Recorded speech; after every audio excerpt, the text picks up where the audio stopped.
لا يمكنني أن أتخيل ذلك. إذن فأولا المتكلم هنا أنا، وبالتالي دائما نكتب I. لا يمكنني نقول can't.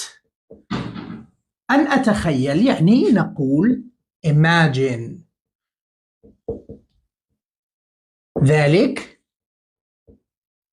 that. I can't imagine that. بالمناسبة إذا كنت مهتم بتعلم دروس اللغة الإنجليزية عن بعد تواصل معنا.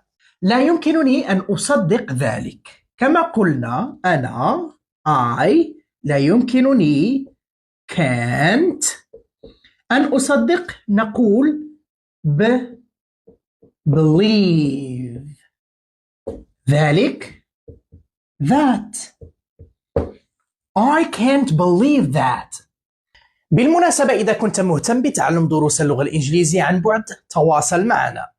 لا يمكنني أن أقبل ذلك. كما قلنا I can't. أن أقبل يعني accept. ذلك that. I can't accept that.